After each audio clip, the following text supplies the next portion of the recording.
इस क्लास में हम समझने वाले हैं हेलो एल्केन का विरचन। तो हेलो एल्केन का विरचन की पहली विधि है हमारे पास एल्केन से, यानी जब एल्केन सूर्य के प्रकाश की उपस्थिति में हेलोजन के साथ अभिक्रिया करता है तब यह हेलो एल्केन का निर्माण करता है। जैसे एल्केन क्या होता है, यानी कार्बन कार्बन के बीच में अगर सारे बॉन्ड सिंगल हो तो वो हमारा एल्केन होता है। मान लो ये हमारा एल्केन है CH4। इसकी अभिक्रिया अगर हम हेलोजन से करवाए, हेलोजन में ले रहा हूं यहाँ पे Cl2, ठीक है। एल्केन की अभिक्रिया जब हेलोजन यानी Cl2 से करवाएंगे तो यहाँ पे हमारे पास 3 केस बनेंगे। पहला है यह अभिक्रिया हम अंधेरे में करवाए, अंधेरा यानी जहां पे सूर्य की प्रकाश की किरणें जो बिल्कुल भी नहीं पड़ रही हो, एकदम अंधेरा हो, वहां पर हम अभिक्रिया करवाएंगे तो कोई अभिक्रिया नहीं होगी, नो रिएक्शन। अंधेरे में ये अभिक्रिया नहीं होती है, ये बात समझ लो।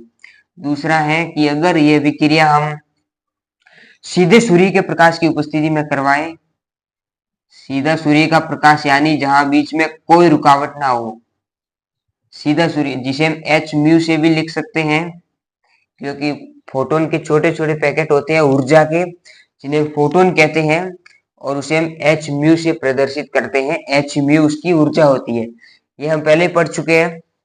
जब सूर्य का जो प्रकाश एकदम सीधा आता है, बीच में कोई रुकावट नहीं होती है, तब जब ये अभिक्रिया करता है तब क्या बनाता है, ये जो हाइड्रोजन है ये सीधा इस Cl से अभिक्रिया करेगा एवं कार्बन हो जाएगा अलग, और हाइड्रोजन Cl से अभिक्रिया करेगा और HCl।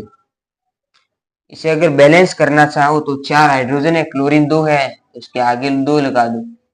हालांकि ऑर्गेनिक केमिस्ट्री की रिएक्शन को बैलेंसिंग करने की आवश्यकता नहीं होती है, हम आधिक्य में लेते हैं हर अभिकर्मक ये अभिक्रिया। और तीसरा हमारा केस है कि अगर हम सीधा सूर्य का प्रकाश न लेके डिफ्यूज लाइट ले,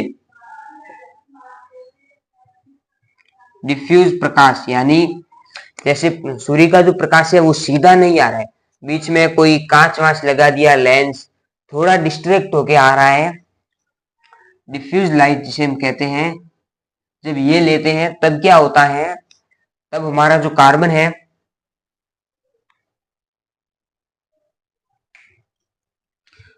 तब CH3 एज इट इज रहेगा, एवं ये जो Cl है एक क्लोरीन, यहां से हाइड्रोजन एक निकलेगा और CH3 से जुड़ जाएगा। इसे मैं ऐसे लिख सकता हूं, ये जो कार्बन है इसे मैं अगर ऐसे लूं, ऐसे लिखूं तो लिख सकता हूं 4 हाइड्रोजन लगे हुए हैं, एवं ये जो Cl है ये इस प्रकार है।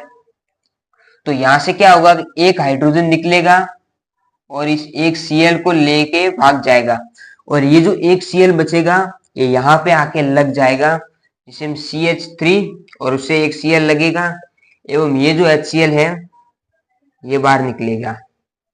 ये एक श्रृंखला अभिक्रिया है। कैसे, जैसे कि ये बनेगा, ये अभिक्रिया और आगे बढ़ती जाएगी, रुकेगी नहीं। जैसे ये अभिक्रिया यहाँ पे रुक गई ना, इसके आगे कुछ नहीं बनेगा, लेकिन ये क्या होगा, इसके आगे और अभिक्रिया होगी। क्या होगा, यहाँ से CH3 में से एक और हाइड्रोजन निकलेगा, इसके अंदर अगर हम और Cl2 जोड़े और Cl2 से अभिक्रिया करवाए तो एक और हाइड्रोजन CH3 से निकलेगा, और ये बनेगा CH2Cl2, एवं माइनस आएगा HCl, HCl माइनस होगा और CH2Cl2 बनेगा। अगर और Cl2 से अभिक्रिया करवाए तो हमारे पास इस CH2 में से एक हाइड्रोजन और बाहर निकलेगा, और ये बनेगा CHCl3, और यहाँ से HCl एक और माइनस होगा, और ये जो CHCl3 है इसे हम बोलते हैं क्लोरोफॉर्म। क्लोरोफॉर्म ये होता है हमारा क्लोरोफॉर्म। इस क्लोरोफॉर्म को और Cl2 से अभिक्रिया करवाते हैं, तब इस कार्बन में से ये हाइड्रोजन है ये भी बाहर निकलेगा, और यहाँ पे बनेगा CCl4। इसके बाद एक अभिक्रिया और आगे नहीं बढ़ेगी, क्योंकि अभी कार्बन के पास कोई हाइड्रोजन नहीं है बाहर निकलने के लिए, इसलिए ये अभिक्रिया अभी आगे नहीं बढ़ेगी। सारे हाइड्रोजन खत्म हो चुके हैं, इसलिए यहाँ पे अभिक्रिया रुक जाएगी, और ये फाइनल उत्पाद है। इसे हम अगर इस प्रकार लिखना चाहे तो लिख सकते हैं आपके समझने के लिए।